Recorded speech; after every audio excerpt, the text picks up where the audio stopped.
La mente humana es una serie que implica diferentes procesos que pueden ser muy complejos, ya que cada individuo va a percibir su realidad de forma distinta y por lo tanto esta va a resultar ser muy subjetiva según cada uno la perciba. ¿No les ha pasado que en una reunión social están hablando acerca de algo que les pasó junto con algunos amigos y uno de ellos les detiene y les dice, oye, eso no pasó así, y empieza a dar su versión de la historia? Este es uno de los temas que veremos a lo largo de este video sobre la psicología social de la cognición, la cual se encarga de estudiar el modo en el que atendemos, interpretamos, analizamos, recordamos y empleamos la información para elaborar juicios y realizar acciones. Hola, yo soy Oscar. Yo soy Evelyn. Yo soy Sinaí. En este primer video vamos a abordar el tema de cognición social. Es un tema muy amplio y esperamos que los puntos que toquemos los expresemos de manera suficiente para que se pueda entender de la mejor manera. En este video vamos a tocar algunos temas como lo son estereotipos, atribuciones, representaciones, que no los vamos a tocar muy a fondo, pero que en otros videos sí que lo vamos a hacer, así que si no entienden algunas cosas, no se preocupen, en otros videos lo vamos a retomar. Bueno, nosotros somos estudiantes de la carrera de Psicología en la Facultad de Estudios Superiores Zaragoza. Actualmente estamos cursando Psicología Social y por eso estamos haciendo esta clase de videos que son muy informativos. Pues empecemos con representaciones sociales. Las representaciones sociales son casi como constructos sociales, son como ideas o conocimientos que tenemos acerca de nuestro mundo y es una forma, como su nombre lo dice, para representarlo, para que tengamos una idea de cómo es, una idea que funcione en nuestra cabeza. Es como un esquema en nuestra cabeza que nos permite entender nuestro mundo. Para comenzar a adentrarnos en el tema, primero vamos a abordar una definición general que nos dan Hirt y Diaz-Loving en el año 2002. Ellos nos explican que el ser humano día a día está sometido a diversos estímulos que pueden ser incluso infinitos. Entonces, la mente humana va a tener la necesidad de hacer una simplificación de todos estos estímulos para que puedan entonces ser procesados por nosotros y también para que entonces toda esta realidad a la que nos enfrentamos pueda ser procesada y comprendida. Efectivamente, porque todos los días estamos bombardeados de información que podemos procesar. Solamente el hecho de salir a la calle, aunque últimamente no es muy recomendable, nos bombardeamos de información. Personas que cruzan, mascotas, objetos que se mueven, todo eso se puede procesar y sería demasiada información a procesar si es que nuestro cerebro no tomara pequeños atajos o no resumiera la información que pues no es del todo importante. Gracias a esto tenemos las inferencias sociales. Las inferencias sociales es una, como su nombre lo dice, una inferencia de los hechos que han pasado, pero no utiliza toda la información disponible del hecho, utiliza un pequeño pedacito de la información. Así este hecho pues no está completo y es algo ambiguo. Entre estas inferencias tenemos la accesibilidad, la cual es la facilidad con la que podemos recuperar de ella un constructo. Pongamos el ejemplo. Una persona, sabemos que una persona está bailando porque tenemos el constructo de lo que es bailar. Podemos estar moviendo los pies, está moviendo el cuerpo, se está manejando el ritmo de la música y nuestro cerebro ya tiene el constructo de que esa persona está bailando, de lo que es un baile. Es la accesibilidad de ese constructo del baile. Igual otro ejemplo muy sencillo es la clasificación que los seres humanos ya tenemos acerca de muchos objetos, que bueno, con objeto podemos entender situaciones, personas y otras cosas. Esta simplificación también nos va a permitir no centrarnos en pequeños detalles para poder comprender algo en general. Por ejemplo, cuando vemos un martillo, sabemos que es un martillo porque lo tenemos en la clasificación de herramientas, por ejemplo. Si nos fijáramos en pequeños detalles como que tiene un mango y otras características pequeñas, no podríamos como que clasificarlo tan rápidamente. Lo clasificamos como una herramienta porque sabemos que se utiliza para trabajar y para hacer otras actividades. Gracias a esto también podemos entrar en un estado u obtener un estado que se denomina accesibilidad permanente. Este estado, o bueno, este caso es cuando tenemos tan marcado un constructo o una idea de algo que es muy complicado que cuando nos digan eso, en este caso un martillo, pensemos en una cosa diferente a lo que ya tenemos, a lo que ya sabemos que es, pese a que no todos los martillos son iguales. Cuando tenemos esta accesibilidad permanente, se podría pensar de cierto modo que todos los martillos son iguales. Bueno, siguiendo con el tema de el procesamiento abajo arriba y arriba abajo.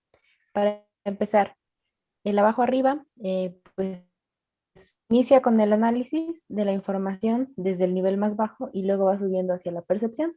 Esto se da cuando el estímulo que tenemos pues es desconocido y es la primera vez que lo tenemos, que lo presenciamos.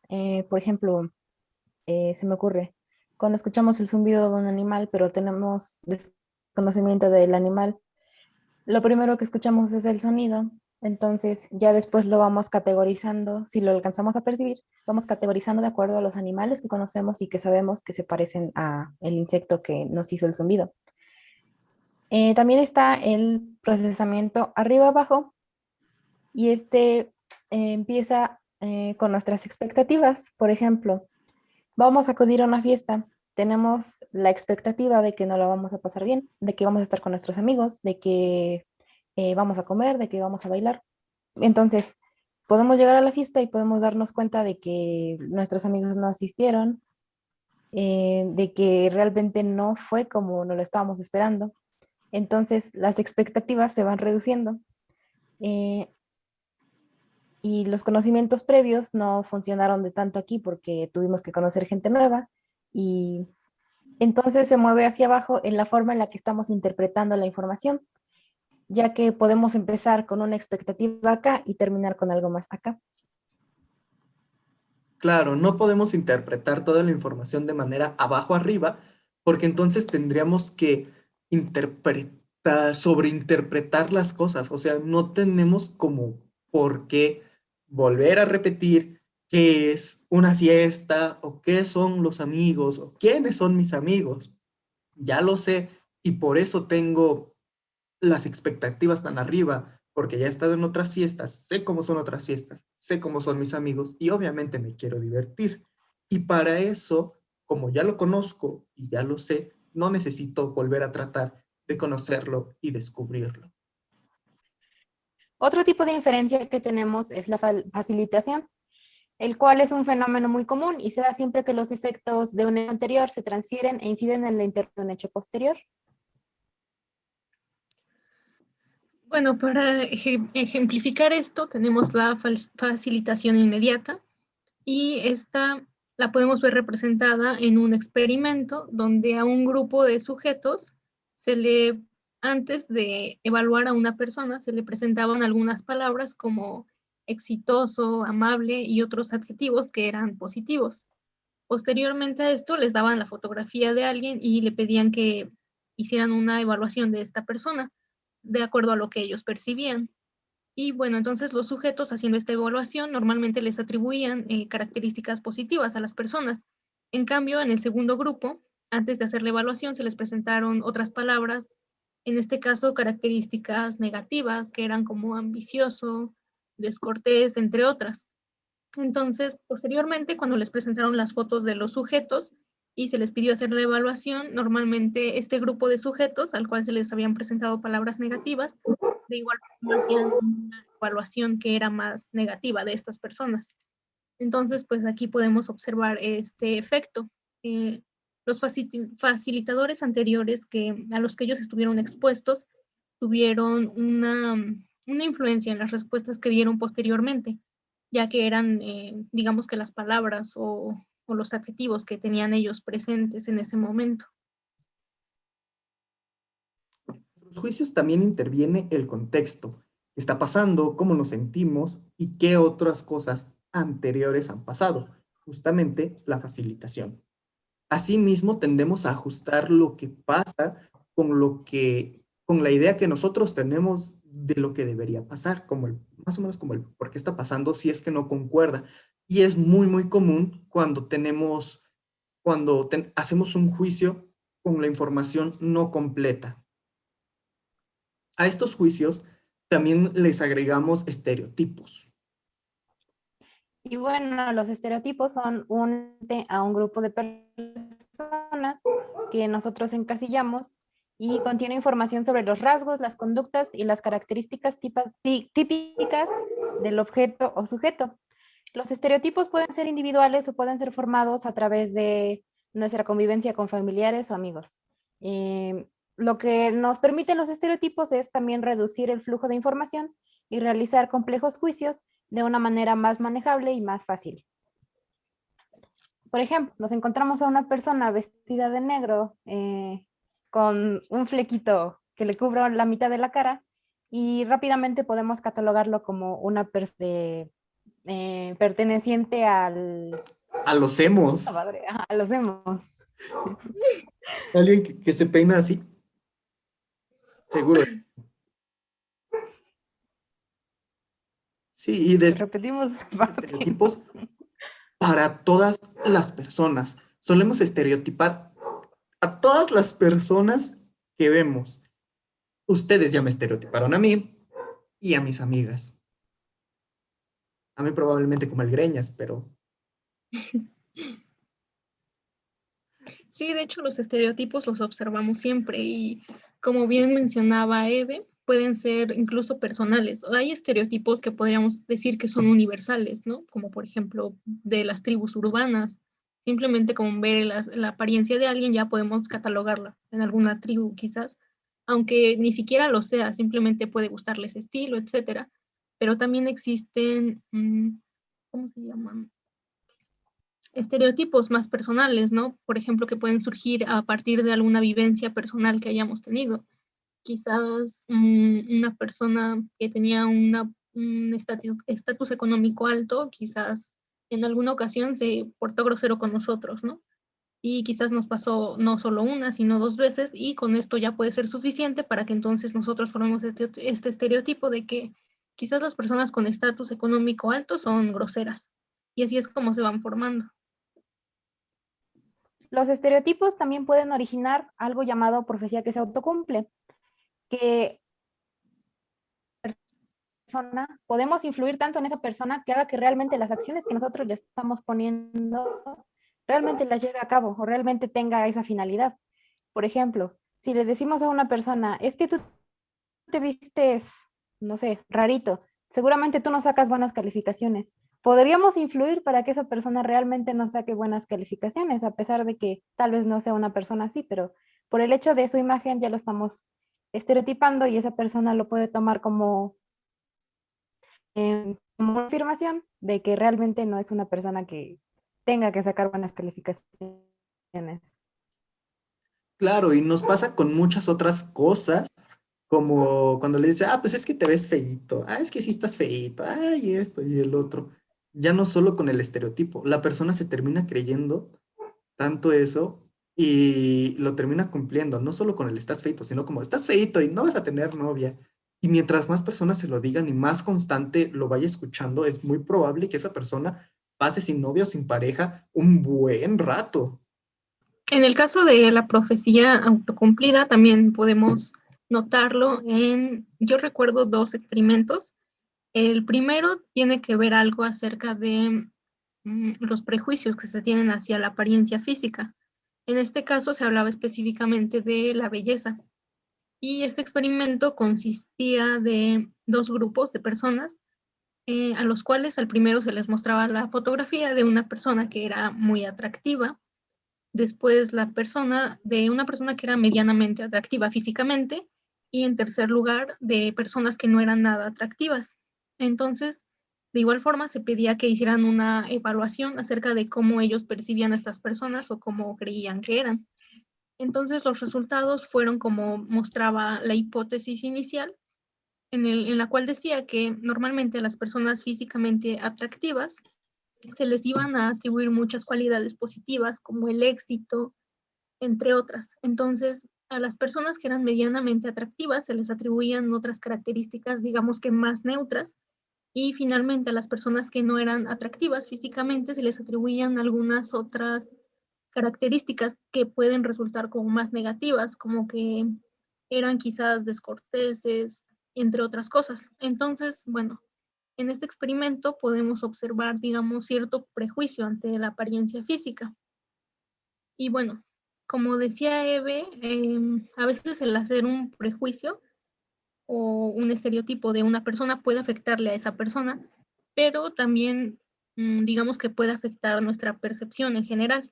En otro experimento que justamente se llamaba así, la profecía que se autocumple, igualmente a un grupo de hombres se les presentaban las fotografías de mujeres que iban a conocer. En el primer caso se les presentaban igual fotografías de mujeres que eran atractivas. Entonces se les pedía que las evaluaran también y de la misma forma les atribuían pues rasgos agradables, características positivas. En el segundo grupo se les presentaban fotos de mujeres que no eran atractivas y pasó lo mismo que en el primer experimento, se les atribuían otras características no tan positivas, como que eran o neutras, como que eran personas quizás serias, quizás retraídas y otras cuestiones. Entonces, bueno, después de mostrarles las fotografías, a los sujetos se les presentaban a estas mujeres y se les pedía que entablaran una conversación. Pero la actitud de las mujeres, tanto atractivas como no atractivas, iba a ser la misma, iba a ser neutra. Entonces, bueno, después de entablar esta conversación, los sujetos informaban que las mujeres con más atractivas era con quienes mejor pudieron entablar una conversación porque decían que eran más abiertas, que tenían mejores temas de conversación, entre otras. Y a las mujeres que no eran tan atractivas decían que no les gustó mucho su conversación, que eran más serias, que quizás no tenían tanto de qué hablar y demás situaciones. Entonces, bueno, podemos ver que la percepción que tenemos desde un principio o el prejuicio que ya hemos hecho acerca de una persona mmm, va, después que ya experimentamos con estas personas, pues digamos que podemos incluso autosabotearnos, ¿no? Tener una predisposición ante ciertas personas. Es decir, ya que estamos predispuestos quizás a que una persona sea desagradable, quizás si entablamos una conversación con ella, quizás nosotros nos mostremos incluso con una actitud un poco negativa y entonces después de hablar con esa persona podemos decir que fue grosera, que fue desagradable, cuando ella mostró una actitud neutra, pero la predisposición que ya tenemos es lo que en realidad está afectando nuestra percepción. Claro, y ahí vemos que los estereotipos pueden tener una denotación negativa, lo que pues también puede generar, como tú decías, tanto tratos de discriminación que pues afectan a las otras personas, a quienes estamos catalogando así. Sin embargo, no todo lo de los estereotipos es malo. Como dijimos al principio, nos sirven para ahorrarnos mucha información y los estereotipos no suelen estar del todo mal. Hacemos bastante buen trabajo estereotipando gente y haciendo estereotipos que encajen adecuadamente con las personas.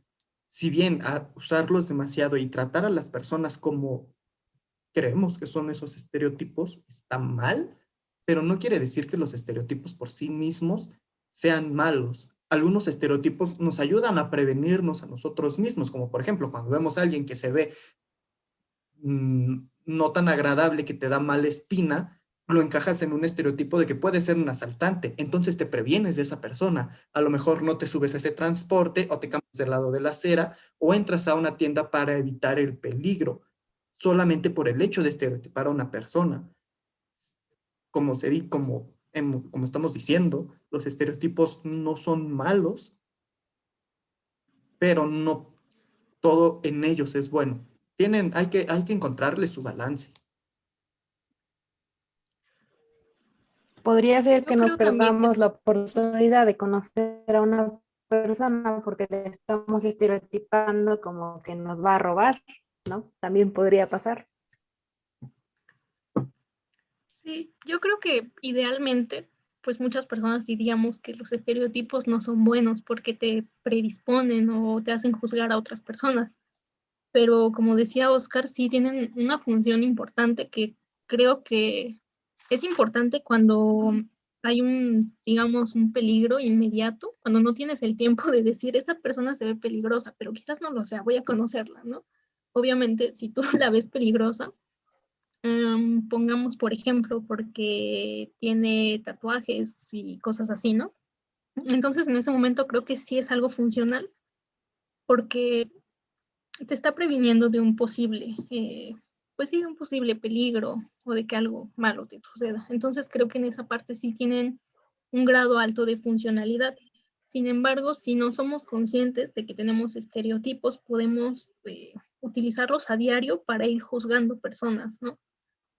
Claro, y es que también algo curioso de los estereotipos es que las cosas raras nos llaman la atención.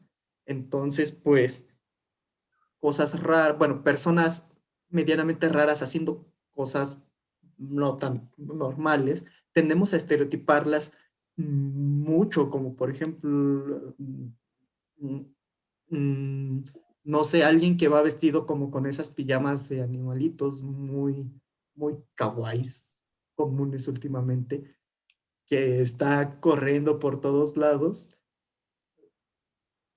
Uno no sabría qué decir, podría ser un youtuber o alguien que quiere likes en internet o vistas en internet, o incluso, y bueno, si lo estereotipamos de esta manera, se nos va a quedar muy marcado que la gente con esa clase de pijama o targa hacen esa clase de cosas, como que corren o hacen cosas que no tienen mucho sentido normalmente, pero si no hacen nada aparentemente malo, no los vamos a clasificar como malas personas.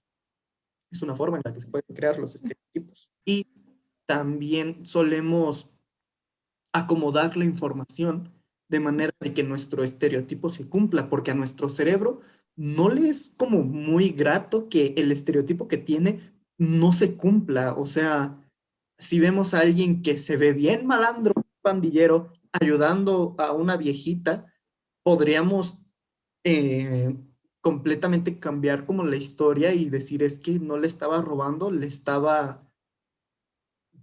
ayudando, le estaba robando con cierta amabilidad porque es una persona mayor, ¿no? Entonces, o no sé si a una persona se le cae un teléfono y lo levanta a otra persona con la intención de devolvérselo, uno no diría, dependiendo de la persona, podríamos atribuir ciertas cosas. Si se ve como muy normal, o sea, no pandillero, por así decirlo, es una situación completamente normal. Si parece un pandillero, podríamos cambiar completamente la historia de lo que está pasando justamente para que encaje con nuestro propio estereotipo. Y es aquí donde entran entonces los sesgos y también, así como lo planteaste, puede estar relacionado también con la disonancia cognitiva, un poco. Porque mencionabas el ejemplo, ¿no? Si estaba una persona así con una viejita.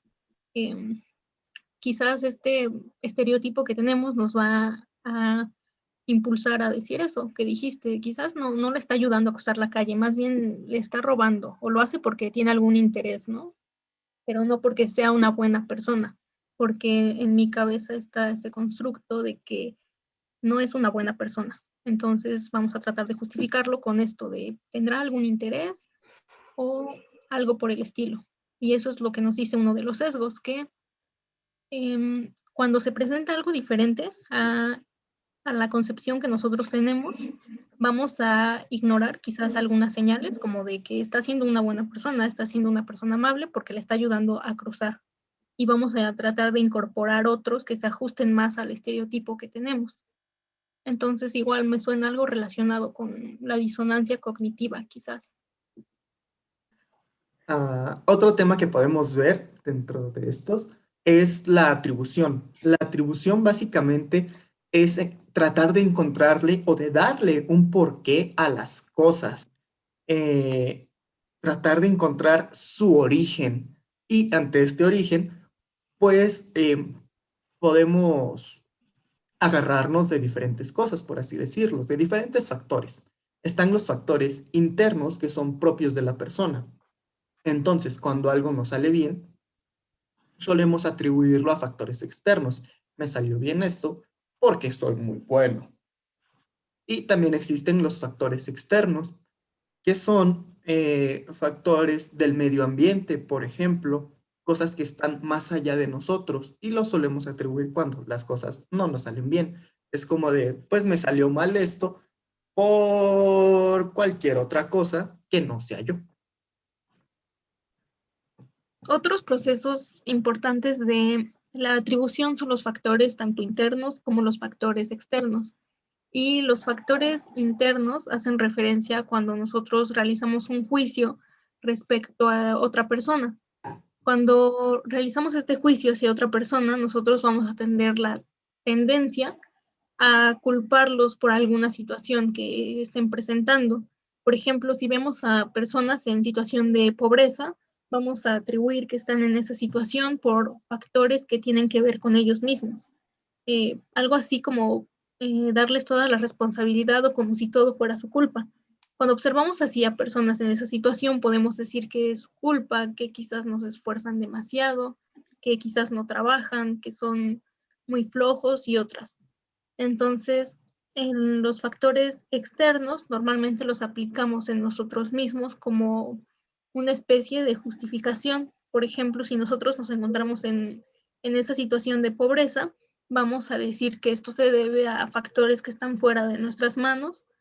Por ejemplo, que se debe a que no hemos encontrado empleo fácilmente, que se debe a que quizás no tenemos un buen presidente o que no nacimos en situaciones adecuadas. Entonces, esta es la diferencia entre los factores internos que nosotros vamos a interpretar que ocurren en la vida de los demás y los factores externos que normalmente los vamos a aplicar con nosotros mismos cuando intentamos dar una justificación hacia lo que nos está pasando directamente a nosotros.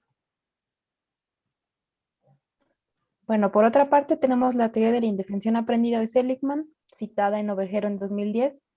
Y bueno, la teoría de la indefensión aprendida se refiere a las consecuencias que tenemos al haber aprendido que no podemos controlar los acontecimientos que nos ocurren. Entonces nos atribuimos el fracaso antes de tiempo. Es esa convicción que tenemos de que no existe relación alguna entre nuestro esfuerzo para poder alcanzar una meta o alcanzarla realmente. Es como cuando se suele decir, ¿ya para qué lo hago? Sí, pues ya no voy a probar, ¿ya para qué lo hago si ya no voy a tener dinero? Si ya no voy a ganar. Se vuelve un círculo vicioso entre la depresión, la ansiedad, la soledad, y pues se necesita encontrar métodos para salir de ahí, como puede ser el entrenamiento de las habilidades sociales, o como puede ser algo más profesional, una terapia de estilo explicativo que nos ayude a aprender atribuciones correctas sobre nuestra persona, ¿no? Ni todo lo malo, ni todo lo malo, ni todo lo bueno, no nos podemos atribuir ni todo el éxito, ni todo el fracaso. Y dice, en el caso de los humanos, el fenómeno de indefensión adquirida se está usando actualmente para explicar trastornos como la depresión. Es muy habitual encontrar en este tipo de fenómenos creencias muy instauradas del tipo, no voy a conseguirlo, no voy a superarlo, mi situación no tiene salida, etc. Entonces sí podríamos tener ese ejemplo, así como lo estaban diciendo. Claro, y es el ejemplo más rápido que se me ocurre ahora, pues es justamente con los estudiantes. Yo lo considero como una forma de indefensión aprendida cuando el estudiante pues ya está como, eh, cuando ya ni siquiera intenta y saca cosas como de, pues es que el profe se la trae contra mí. O sea, ya para qué hago mi tarea, ya para qué me esfuerzo en todo esto, si el profe a final de cuentas se la trae contra mí y no importa que yo le entregue todo, me va a reprobar. Y es que esa situación es muy común en escuelas, pues, en prácticamente secundaria, preparatoria y universidad. Es muy común encontrar con alumnos que de cierta forma también están frustrados y en este punto de indefensión aprendida, en donde el profesor se les trae contra ellos y por no haberles cumplido un capricho o por no haber tratado de llevarse bien, como ser amigos de esa clase de relación rara con algunos profes que no sé por qué quieren, terminan simplemente reprobando a ciertos alumnos nada más porque no congenian en ciertas ideas que ni siquiera son relevantes para la materia o para la escuela, o incluso son de otra índole, como índole religiosa, por ejemplo. Pero, ¿qué le vamos a hacer? Eso también es indefensión aprendida. En ese caso, yo igual lo que mencionas, Oscar, es, o sea, sí puede haber lo que se llama en clínica creencias irracionales. O sea, un alumno sí puede decir, es que el profe está en mi contra y por eso siempre repruebo y así. Pueden ser creencias irracionales, pero también, como tú lo dices, hay muchas situaciones en las que igual es cierto que un profesor en serio se engancha con un alumno y siempre lo reprueba, haga lo que haga. Y pues también se puede observar esa indefensión aprendida quizás en alumnos que, por ejemplo, los que trabajan, que prácticamente no tienen tiempo para hacer otras actividades como tareas y todo esto. Entonces, quizás hacen lo mínimo en la escuela y a fin de semestre dicen, pues ya, ¿para qué hago más cosas si de todos modos ya reprobé? Entonces sí es muy buen ejemplo. Dentro de estos sesgos, también existe uno que se llama sesgo confirmatorio. Básicamente, este sesgo casi nos obliga a ver información exclusiva que se relacione, que compruebe lo que nosotros creemos. Es como de, pues yo creo que todos los perros muerden y de repente veo que un perro muerde a una persona cualquiera y digo, claro que todos los perros muerden, me voy a seguir alejando de ellos sin importar que haya visto 1 millón de veces como mucha gente pasa a sus perros tranquilamente y no muerden a nadie. Pero cuando tenemos una creencia, una idea sesgada, solamente vemos aquello que confirma nuestro sesgo y no lo que no lo confirma, porque básicamente no nos importa. Otro sesgo que tenemos es el sesgo de la perseverancia y la creencia, que pues se basa en que en la persistencia de nuestras creencias y concepciones iniciales, aun cuando los fundamentos que nosotros tenemos ya han quedado desacreditados, pues nos aferramos a la idea de que nosotros estamos en lo correcto, aunque no sea así.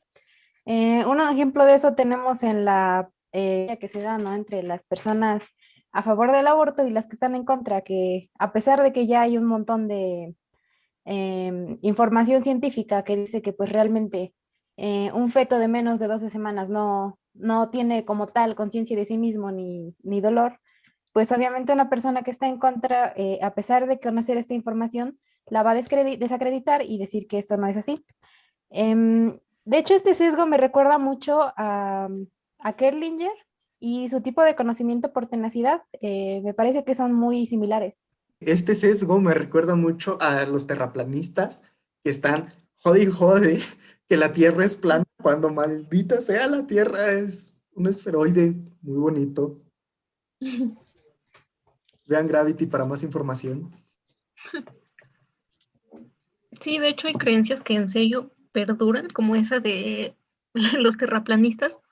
O sea, es una creencia ya tan exagerada que a pesar de las evidencias así concretas y objetivas y todo, pues no se puede erradicar por algunas personas. Y bueno, el siguiente sesgo del que vamos a hablar es el sesgo de la visión retrospectiva, que es muy sencillo de entender. Básicamente consiste en que después de que ya conocemos el resultado de algo, tendemos a verlo como que fue algo muy sencillo o algo muy fácil de entender. Por ejemplo, quizás estábamos nerviosos por hacer algún examen y ya lo hicimos y resulta que lo aprobamos. Entonces vamos a después a ver esto como que fue algo muy fácil. Vamos a decir, no estuvo tan difícil, estuvo muy fácil, yo sabía que lo iba a pasar y todo esto. Entonces en eso consiste ese sesgo, es muy simple. También hay otro sesgo que es el de la confianza excesiva, en el cual nosotros juramos y perjuramos que que lo que nosotros creemos que va a pasar acerca de algo es correcto. O sea, y va también ligado con el sesgo anterior. Es como de repente, pues está jugando los dos equipos, el América contra el Chivas. Tú le dices a tu compa, el Chivas va a ganar, te lo juro. Y al final, pues el Chivas sí gana. Y es como de, ves, te dije, yo lo sabía. Pero a mitad del partido se estaban bien preocupados porque pues, ninguno de los dos metía gol, ¿no? Bueno, esa es la idea. También tenemos el sesgo de la ilusión de control, y este es la tendencia que tenemos a sobreestimar el control que tenemos sobre algo. Conocemos la frase, ¿no? No te preocupes, lo tengo controlado. Aunque muchas veces no sea así, damos por hecho de que realmente tenemos la situación pues bien manejada, aunque no, podría no ser así. Esto se basa en las personas que creen que pueden predecir y controlar el resultado, por ejemplo, en una apuesta, en el lanzamiento de una moneda, en jugar, no sé, los juegos de azar. Hay muchas personas que tienen esta falsa idea de que pues realmente tienen tan manejado el asunto que apuestan grandes cantidades de dinero y pues en muchas ocasiones puede resultar que ni siquiera sean los ganadores, aunque ellos sientan que realmente están teniendo el control. Otro tipo de sesgo que tenemos es el sesgo de la correlación ilusoria, y en este pues se percibe una relación de causa y efecto donde no la hay. Por ejemplo, decir que está lloviendo porque Diosito está triste, o decir que no llueve porque no sacamos a los santitos a la feria. O decir que podemos cortar la lluvia poniendo unas tijeras abiertas en el césped. ¿What? También se puede observar estos sesgos. Yo podría ejemplificarlo quizás o relacionarlo con las creencias religiosas. Una persona quizás le puede ir muy bien en su negocio o en su empresa porque está haciendo las cosas bien, ¿no? Porque tiene una buena gestión, por todo eso. Y sin embargo, religiosa o muy creyente en Dios, puede decir, pues es que le he estado orando a Dios durante muchos años, le he estado pidiendo que le vaya bien a mi negocio, a mi empresa, y pues entonces le va bien por eso, porque yo soy una buena persona y porque creo en él y porque le he estado pidiendo. Entonces deja a un lado todas las cosas o todos los sacrificios y todos los esfuerzos que él ha estado haciendo por su empresa, por su negocio, y a lo que se lo está atribuyendo es a un ente divino. Yo digo que también ese podría ser un ejemplo.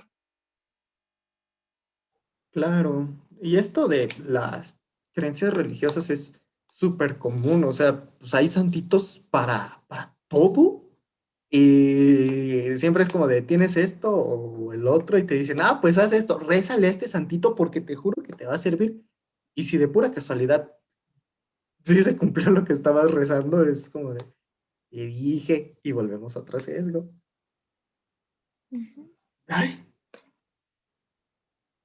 Y este sesgo entonces también se relaciona con otro llamado, eh, el sesgo de la falacia tasa de base, que igual creo que es algo muy común en las personas, porque este sesgo nos dice que normalmente prestamos más atención a un hecho reciente que ha ocurrido en comparación con la estadística.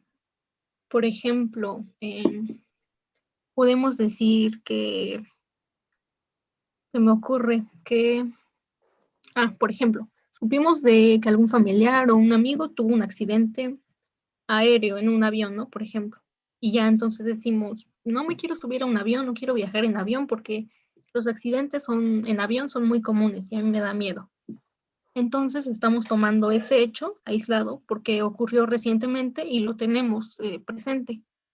Y sin embargo, aunque existe evidencia pues estadística de que los accidentes de avión son muy poco comunes y muy poco frecuentes, este sesgo nos va a decir que como acaba de ocurrir ese hecho y como supimos de ese hecho, aunque sea un hecho aislado o poco frecuente, lo vamos a tener bien presente y vamos a decir, no, no me subo a un avión porque ocurren muchos accidentes, a pesar de que la estadística diga lo contrario.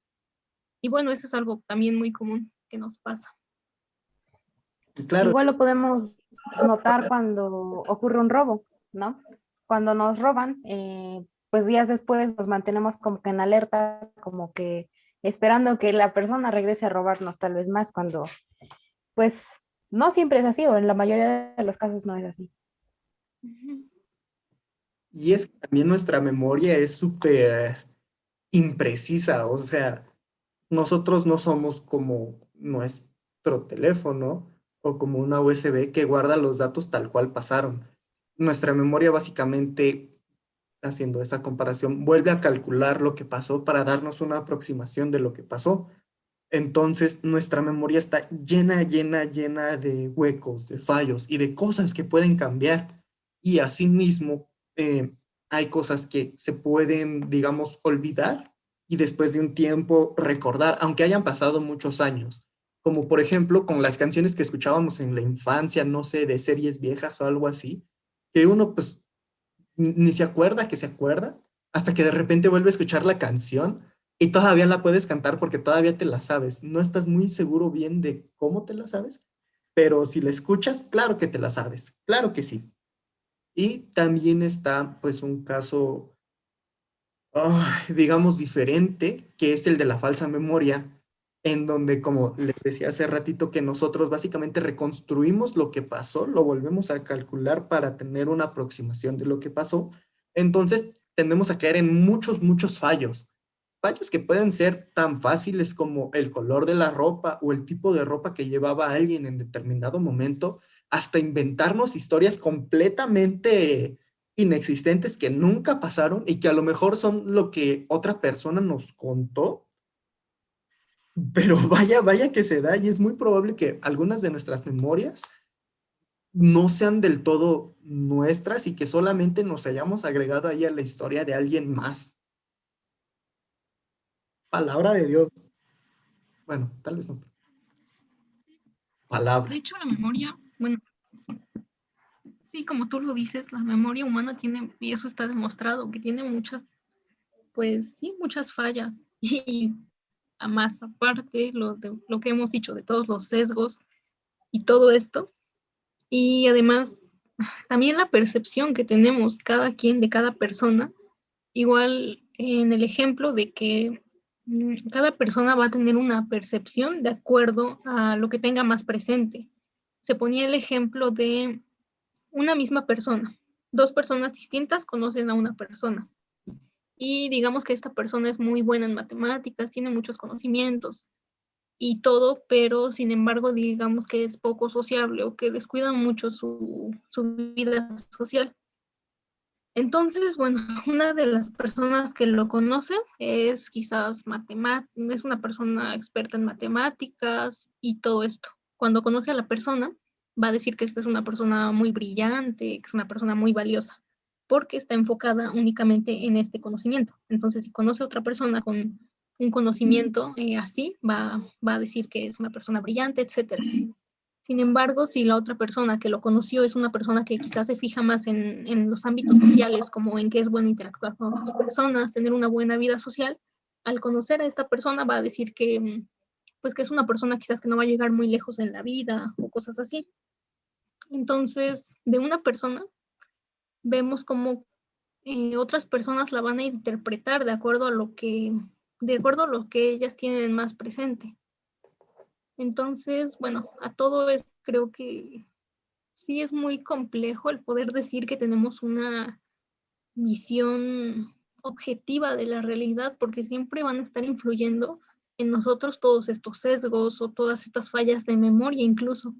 Entonces, el hecho de cómo vemos la realidad cada persona, cada ser humano, es totalmente distinta. Y pues sí, es totalmente complejo el decir que, que tenemos quizás cada quien una visión real, porque incluso está ese sesgo de que creemos que lo que nosotros decimos o lo que nosotros interpretamos es así. Entonces tenemos muchos sesgos y muchas otras cuestiones que nos hacen ver de verdad la realidad de una forma muy distinta de una persona a otra. Y es que no solamente está basado en el momento, recordamos, no somos seres biopsicosociales. Tanto cuenta nuestra historia, como cuenta nuestros hechos pasados, como cuenta también, pues, aspectos biológicos. Entonces, pues sí entran muchísimos factores que, pues sí, como Sinaí lo dice, nos hacen actuar tal vez no de la misma manera que la otra persona, a pesar de que tengamos los mismos estímulos. Ujú.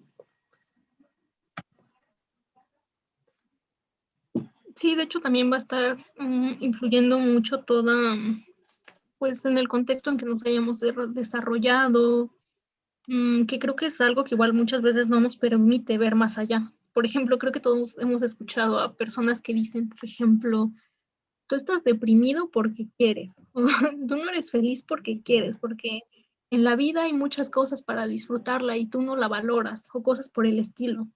Y normalmente, bueno, en lo personal, yo me he dado cuenta que las personas que dicen esto es porque tienen una situación privilegiada en muchos aspectos, que no las dejan ver más allá de que hay personas que verdaderamente tienen sus motivos personales por el cual se sienten de cierta forma.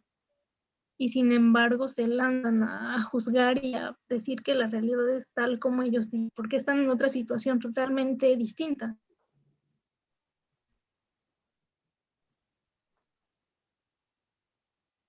Creo que aquí entra mucho la frase, realidades hay muchas, versus solamente hay una.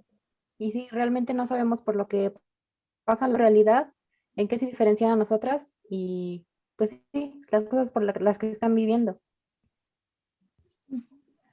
Sí. Claro, es parte de lo más bonito y complicado del ser humano, que todas estas cosas pasan en tan poquito tiempo, en instantes, milisegundos o centésimas de segundo, y se procesan tal cual, instantáneamente. Nosotros ni siquiera nos damos cuenta, y el hecho de pues, intentar investigarlas, intentar comprenderlas, es un esfuerzo grande y tardado. O sea, nos tardamos mucho en comparación de lo rápido que son estos sesgos, estas formas de ver la vida.